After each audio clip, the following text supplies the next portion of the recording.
라오스, 느려서 행복한 땅. 아내가 현직 교사라 방학 아니면 해외여행하기가 어렵다. 학기 중간에 연휴가 낄 때가 있지만 그때는 여행비가 너무 비싸거나 자리가 없어 엄두를 못 낸다. 방학 때도 성수기라 비싼 편인데 운 좋게 3박 5일간 라오스를 여행하는 할인 상품을 찾았다. 할인 상품은 밤 비행기를 타는 단점이 있지만 건강한 육신을 물려주신 부모님 덕분에 아직은 무리가 없다. 인천공항에 들어서니 발 디딜 틈이 없다. 불경기라고 아우성을 치지만 그래도 살만한 모양이다. 비행기가 한참 연착하여 비엔티안 공항에 도착했을 때는 현지 시각으로 자정이었다. 늦은 시간이라 가이드를 따라 바로 숙소로 이동하면서 간단한 설명을 들었다. 라오스는 라오족 외에 47개 소수민족이 어울려 사는데 가난하지만 행복지수는 높다고 한다. 돈이 없어도 행복할 수 있다니 그 비결이 궁금하다. 다음날 늦지막이 일어나 라오스식 쌀국수로 아침을 때우고 관광 일정을 시작했다. 대통령 관저와 정부청사, 불교사원을 구경했는데 모두 화려하고 울긋불긋한 남방식 건축물들이다. 그런데 가난한 나라답게 비싼 대리석이나 벽돌 건물은 눈에 띄지 않고 값싼 시멘트 자재로 지은 건물들만 보인다. 그 시멘트도 미국에서 원조해 준 거란다. 이 나라에서 가장 번화하다는 란상대로 한복판에 빠뚜사이라는 독립기념탑이 서 있다.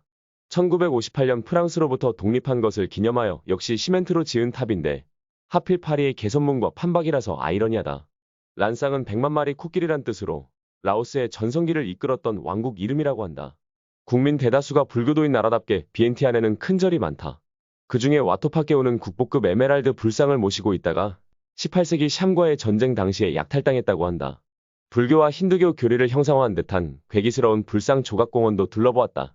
시내 어디를 가나 순박한 승려와 아이들이 있고 종교적인 경건함이 물씬 배어났다. 비엔티안을 떠나 방비행으로 버스를 달렸다. 차창 밖으로 녹색 천지가 펼쳐져 눈이 편안하다. 인구는 800만이 안 되는데 한반도 면적에 비가 많은 열대 몬순 기후라 식물이 잘 자라니 어디를 둘러봐도 푸르르다.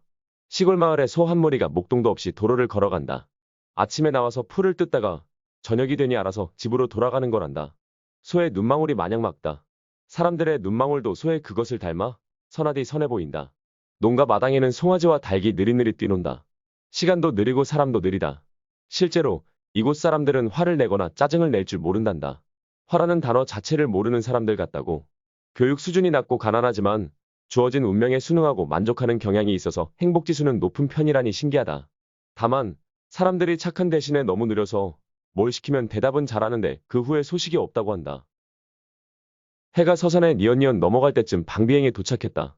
고깔모자 같은 산들과 동굴, 이를 끼고 도는 메콩강이 수려한 풍광을 빚어내는 곳. 숙소에 여장을 풀었는데 작은 도마뱀이 기어다니는 걸 보고 아내가 질겁했다. 나는 시골에서 자라 아무렇지 않은데 도시 출신인 아내는 호들갑을 떨고 난리가 났다. 잡으려고 하니 순식간에 사라졌다가 금세 천장에 올라가 있었다. 가이드 말로는 이놈을 하나 잡아 라면 끓일 때 넣으면 맛있단다. 다음날 방비행 유람을 시작했다. 버기카를 타고 시골길을 달렸는데 아스라이 솟아오른 산 꼭대기에 흰 구름이 걸리고 산중턱을 안개가 감싸고 도는 풍경이 한 폭의 신선도였다. 달려도 그런 봉우리가 끝없이 눈앞에 나타난다. 라오스의 금강이 거기에 있었다. 길 옆 논에서는 작은 삿갓을 쓴 사람들이 모내기를 하고 있다. 열대지방이라 산모작이 가능하고 땅이 넓어 농사만 지어도 굶지는 않겠다는 생각이 들었다. 스코리 시도 때도 없이 내려서 벼농사를 짓는 데는 안성맞춤이다. 논에 소가 들어가지 못하도록 군데군데 대나무 방벽을 세워놓은 곳으로 왔다. 그것을 간신히 넘어서 들어가니 드넓은 문원 뒤로 고봉이 병풍처럼 둘러싼 풍경이 나타나 꼭 무릉도원에 들어가는 느낌이다. 농가 한편에서는 날렵하게 생긴 닭이 모이를 쪼았다. 요즘 흔하게 볼 수 있는 통통한 계량닭이 아니라 우리 고소화에서 본 야생 닭처럼 홀쭉하게 생겼다. 지렁이랑 지네를 잡아먹고 커서 달걀도 고기도 약이 된단다. 길가에 검둥개 한 마리가 하늘을 쳐다보고 섰는데 낯선 손님이 와도 짖을 줄 모른다. 인도에서는 종교적 이유로 소와 개를 먹지 않는데 라오스는 어떤가 싶어 가이드에게 물어보니 이곳은 가난해서 가리지 않고 다 먹는다고 한다. 마지막 날에는 방비행의 높은 산 속에 위치한 블루라군에서 수영도 하고 고무 튜브를 타고 동굴 속에 들어갔다 나오기도 하고 강을 따라 카약 체험을 하기도 했다. 저녁에는 전통 마사지 가게에 갔는데 작은 체구의 아가씨 손이 어찌나 매운지 아주 시원했다. 팁을 주려고 했지만 언제 나가버렸는지 보이지 않는다. 보통 팁을 줄 때까지 서 있는데 이곳은 팁도 밝히지 않고 사람들이 순수했다. 식민지 시대의 한 프랑스인은 베트남 사람은 벼를 심고 캄보디아 사람은 벼가 자라는 것을 보며 라오스 사람은 벼 익는 소리를 듣는다. 라는 말을 남겼다고 한다.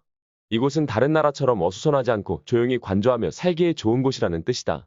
라오스의 시간은 천천히 흐른다. 비엔티안 공항을 이륙하는 비행기 안에서 문득 깨달았다.